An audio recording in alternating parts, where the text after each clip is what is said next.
A very good afternoon, ladies and gentlemen, Your Excellencies. A very warm welcome to all for joining us here today at the UNFCCC COP26 Climate Change Conference at the UAE Pavilion. But I also wanted to welcome all of you who are joining us here online on the Khalifa Award Report Bridging Boundaries report launch. We also have a subtitle called One Ecosystem Approaches for Bioregional Collaboration in the MENA region. And we are meeting in the pivotal moment in the human history and the history of this planet.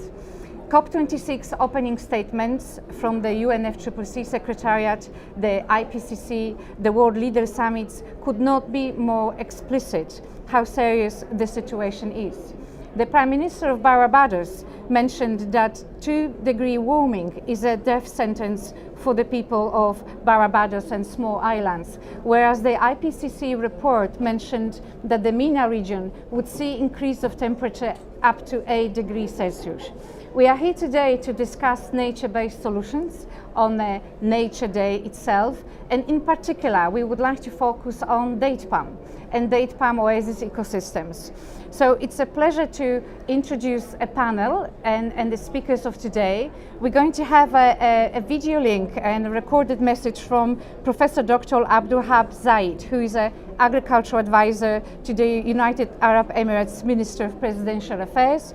He's also a Secretary General of the Khalifa International Date Palm Award for Agriculture Innovation and a Goodwill Ambassador to the FAO. And I had the privilege to co-edit a report with Dr. Zaid. I'm also delighted to welcome in the UAE Pavilion delegates from the UNFCCC.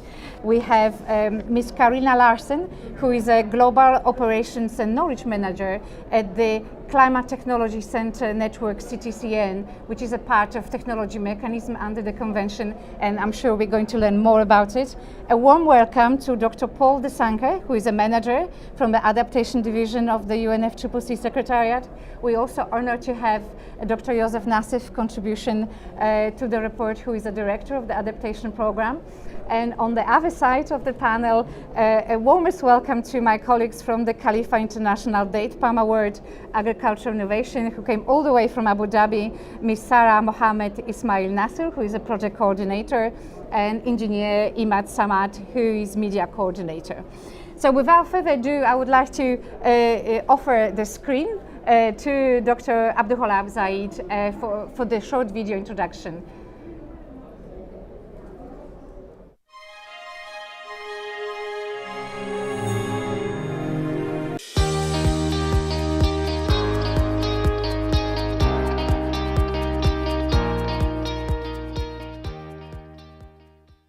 جائزة خليفة الدولية لنخيل التمر والابتكار الزراعي تشارك ضمن الوفد الرسمي لدولة الإمارات العربية المتحدة الذي ترأسه وزارة التغير المناخي والبيئة ومكتب المبعوث الخاص لدولة الإمارات للتغير المناخي لمؤتمر الدول الأطراف في اتفاقية الأمم المتحدة الإطارية بشأن تغير المناخ ما يعرف بالكوب 26، والذي طبعا كما تعلمون تستضيفه مدينة كراسكو باسكتلندا خلال الفترة من 31 أكتوبر إلى 12 نوفمبر.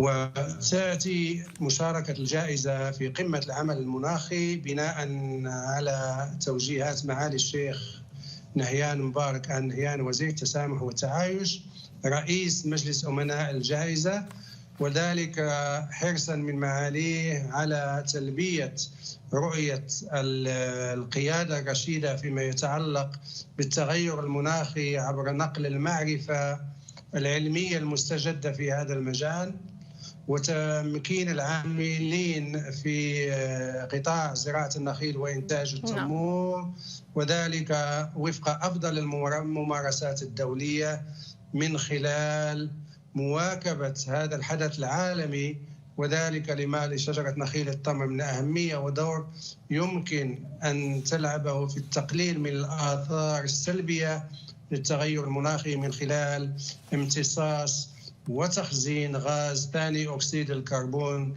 من الغلاف الجوي للكوكب. استعدادا لهذا المؤتمر الدولي فإن الأمانة العامة للجائزة عملت على إعداد تقرير علمي الأول من نوعه بالعالم بعنوان تجسير الحدود. يركز التقرير على كيف يمكن للتعاون الإقليمي الحيوي لتحويل صناعة نخيل التمر إلى نموذج ناجح للاقتصاد الدائري، وبالتوازي مع عقد الأمم المتحدة لاستعادة النظام البيئي في الفترة 2021-2030، حيث تم تعطير التقرير ضمن 5 محاور رئيسية، هي أولاً الناس، الكوكب، الازدهار، السلام والشركات. وهي كما تعلمون تشكل محاور خطة التنمية المستدامة التي أقرتها الأمم المتحدة، علماً أن هذا التقرير هو عبارة عن دعوة لعمل الهيئات الإدارية وقادة الصناعات في العالم للتعرف على أهمية شجرة نخيل التمر، لا سيما في منطقة الشرق الأوسط وشمال إفريقيا، واستخدامها كنقطة انطلاق لإحداث تغير إيجابي لكل من الناس والكوكب. وقام هذا التقرير أيضاً قام بإعداد هذا التقرير 46 خبيراً من 24 دولة بالعالم. نحن في جائزة خليفة الدولية لنخيل التمر بدولة الإمارات العربية المتحدة، فنحن نرى بأن شجرة نخيل التمر هي بمثابة مفتاح لعالم أكثر استدامة، لأن هذا التقرير يقدم لنا فرصة لإعادة بناء الاقتصاد والمجتمع بطريقة أكثر استدامة التي تلبي طلبات المجتمع الدولية حيال هذا التغير المناخي.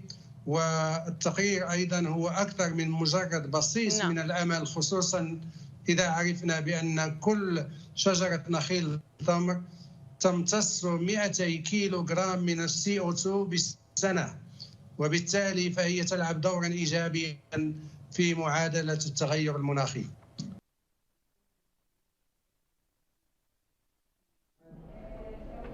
Thank you, Dr. Zaid, Secretary General of the Khalifa International Date Palm Award. From myself, I would like to say just a few words on the context of the report as co-editor, to let you know that the report is downloadable for free from a website, bridgingboundaries.world.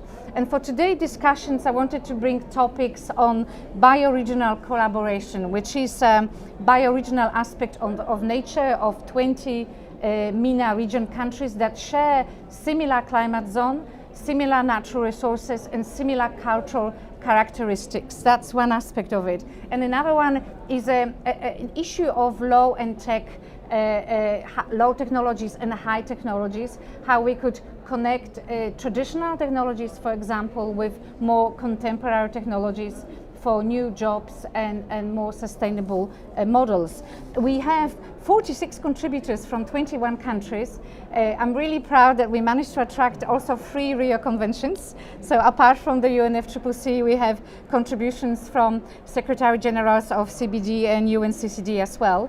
But in a concept of one ecosystem and nature-based solutions, there is a diversity of scales where we could explore nature-based solutions and the diversity of date palm itself, from ecosystem-based adaptation, biodiversity, hugely important food security, food supply chains. We can also touch on issues to do with territorial integration and oasis cities, urbanization and nature, how we could create self-sustainable cities. Biocircular economy principles that are hugely popular nowadays. They've been in practice in the region for around 7,000 years.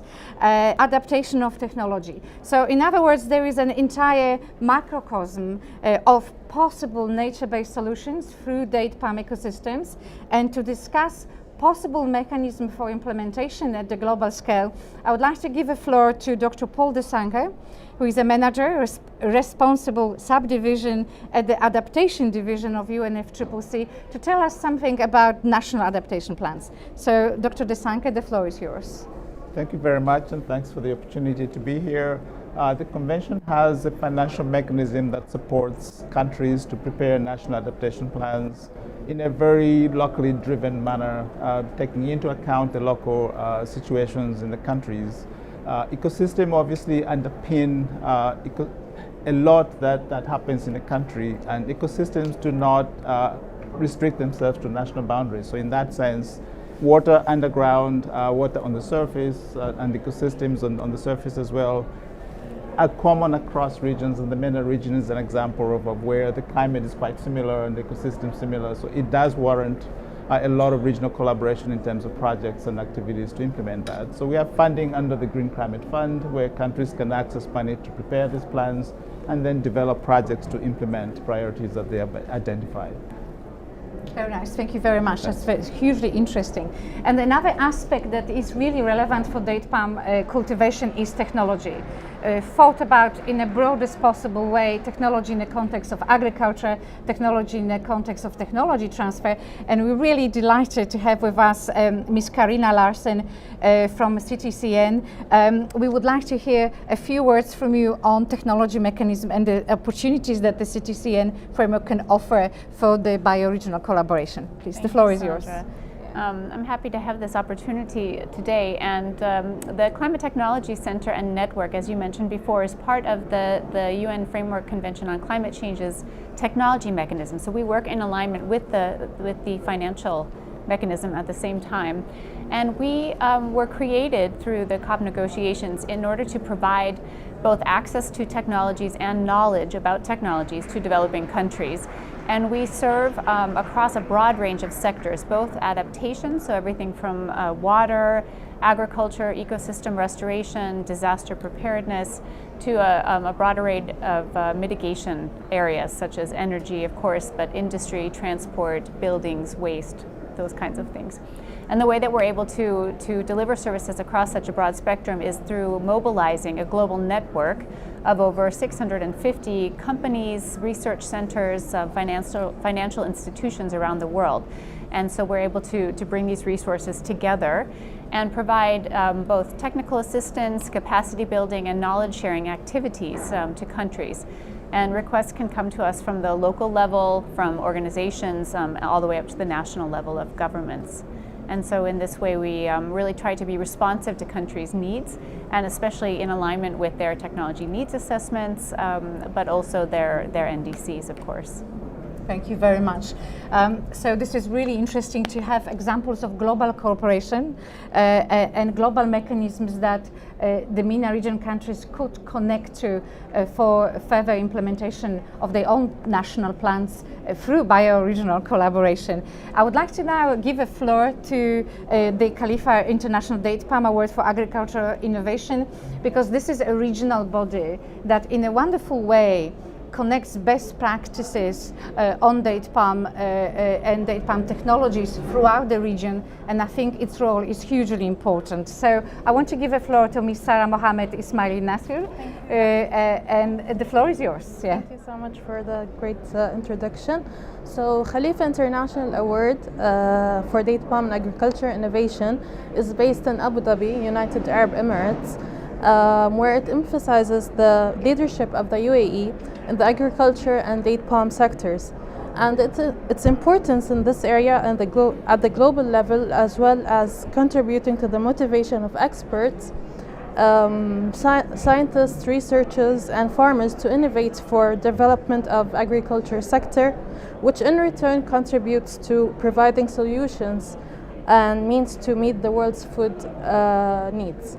So Khalifa International Award is an annual award which consists of 5 categories of a total amount of $1 million to award, of course, outstanding scientists, date palm producers, and influential figures and organizations who significantly contributed to the development of the agriculture sector and date palm research in general. So over the past 13 years, Khalifa International Award completed 13 sessions with 1,310 candidates and 44 winners from the MENA region. And speaking of the international participation, we have 1,648 candidates from across the world with a total of 80 winners. And that was just a brief about the Khalifa International Award on the regional level, actually. Thank you. And congratulations to you, the entire team, Dr. Zaid, for an amazing work and important work that you're doing on date palm cultivation regionally. So I would like to open the floor for the Q&A. And the question to my distinguished panel is probably the future of other national adaptation plans and bioregional collaboration. How do you see a real opportunity within the negotiation framework, within the work you do here at the COP, how these 20 countries could come together under one umbrella of nature-based transformative solutions for that region through the mechanisms that you represent? Could you maybe offer us some recommendations on that? One thing we're seeing is a lot of collaboration in fairly large projects that multiple countries implement together, because some of the solutions that are required do require a substantial amount of input to transform how livelihoods operate at the national level all the way to the regional level. People are so connected in terms of their supply chains and unemployment, and when people are displaced, they tend to go to their neighbors and so forth. So climate change does require extremely large thinking in terms of the medium and the long term. I think that we have to stop thinking about next year, but rather 10, 20, 50 years from now, and start to plan ahead in order to anticipate how different ecosystems might collapse or other new ecosystems might emerge that could support new livelihoods. So there's a lot of potential, I think, to think outside of the box and actually create the future that we would like to see. Thank you very much. That's very optimistic. And I personally believe in date palm ecosystems, and obviously the team here as well. So that's a great opportunity. In the Arab world, the role of women cannot be underestimated. And I would like to ask a question about the gender question, about the role of women as drivers of innovation. And to Dr. Kalina Larsen, please kindly let us know your thoughts on this here. Yeah, I mean, when we talk about technology, many people think of it as being gender neutral. But in fact, technology, the way that it's developed, the user is always should be at the forefront in thinking about development and using of the technologies. And we see in so many countries that the innovation at the ground level is really just driving so much of new technology. And we work very closely with the women and gender constituency of the convention. And each year we hold an awards program where we seek to identify local organizations working on climate change solutions, very innovative solutions, but also with a very strong gender component. And these we feel really have a lot to share with other countries, and so we try to really create more visibility for them and to help them upscale and share information about their projects, so to create in a sense a global network of this type of information on gender, because it really we find that the more diversity that you can put into the innovation process, so not only looking at gender but also with working with young people, the more diversity, the better the ideas that are coming out of the process. Oh, fantastic, thank you. So undoubtedly we will endeavor to engage women from the Arab world as well in the future dialogues. The technology transfer in the context of date palm is quite complex, and I think we have here aspect of low technologies that we know worked for environment for around 7,000 years, and there is an emergence of new technologies such as blockchain and AI that we know we can connect to. But these low tech needs research and development, and they are not really market ready. We know they work, they prove the test of time, but they're not market ready. What would be your words of wisdom on research and development funding that is hugely needed to understand why they work, how they worked, and then upscaling them at the regional scale? What would your thoughts on that? Shall I go first? Yes. So happy to. So indeed, traditional technologies and knowledge should not be overlooked because they have such a huge potential, and they have worked for years for a reason. And so we want to look at these and really to figure out the best ways to incorporate them with the existing technologies and those that are coming now in the pipeline. And so I think that's very important that you highlight this issue. And I think also that we want to be able to really raise these to scale, but to do that you need the research, you need the feasibility studies, and so I can say at least within the CTCN there is a possibility to ask for this type of assistance too. We're not working with just hard technologies, but everything that supports the technology development and implementation and broad scale deployment. And so in fact most of the requests that we receive from countries are in the area of helping to access needed information and research to be able to then build the work from that point on. Very interesting here. That's very optimistic. And today is a Nature Day, but because I'm an architect, I always think that we need to talk about nature and urbanization at the same time, at the same day, perhaps. And within the national adaptation plans, do you see combination of nature and urbanization or sustainable development, sustainable cities development together with agriculture combined together? Do you see that coming through? We're seeing a lot of examples of how nature is used to actually manage things like urban flooding, for instance, where there are infrastructure built in the cities to actually navigate floodwaters away from cities and so forth, either through soakways and so forth, or parks and so on. So there's a very tight connection between ecosystems and what they're able to do in order to regulate both air pollution and water and so forth, and provide the spaces that people need to relax and to refresh and so forth. So there's a very nice way of envisioning a future that's sustainable, that's healthy and so forth, but by creating cities that are able to replicate what we used to see in the past, where people enjoy nature. Absolutely, yes, yeah, thank you. So I wanted to also give the floor to my colleagues from Khalifa International at the word. Any comments, any reflections you would like to share? Yes, thank you دكتور سارة. يعني باسم الأمانة العامة لجائزة خليفة الدولية لنخيل التمر والابتكار الزراعي وأمينها العام الدكتور عبد الوهاب زايد، نشكر الأخوة المتحدثين جميعا على ما تفضلوا به، كما نشكر فريق عمل جناح دولة الإمارات العربية المتحدة المشارك في قمة العمل المناخي في جلاسكو سكوتلاند على هذه الاستضافة. كما نؤكد على الأهمية الكبيرة لشجرة نخيل التمر بصفتها أحد عناصر معادلة الأمن الغذائي على مستوى العالم، ونؤكد أيضا أن شجرة نخيل التمر لها دور استراتيجي في التقليل من الآثار السلبية للتغير المناخي على مستوى العالم، فبالتالي يمكن أن تلعب دور إيجابي في هذا الموضوع. بالتالي لها دور نعول عليه كثيرا في الأمانة العامة للجائزة وفي كل الدول المنتجة للتمر على مستوى العالم. شكرا دكتورة ساندرا. Shukran, Engineer Imad. We have a concluding video that is going to tell you something about date palm in a broader context, and I would kindly request for the video to be on.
Thank you. Thank you very much to the panel for joining us here today. Thank you to all of you who join us online. The UAE has just opened a Dubai Expo exhibition under the title Connecting Minds and Creating the Future, which is hugely optimistic. And I would like to end on an optimistic note spoken here by Patricia Espinosa, Executive Secretary of UNFCCC, who said that success is entirely possible. And we do have a plan of action, and that plan of action is the Paris Agreement. Thank you for joining us. Please download the report. It's a great read, beautifully designed, and thank you for listening. Goodbye. Thank you.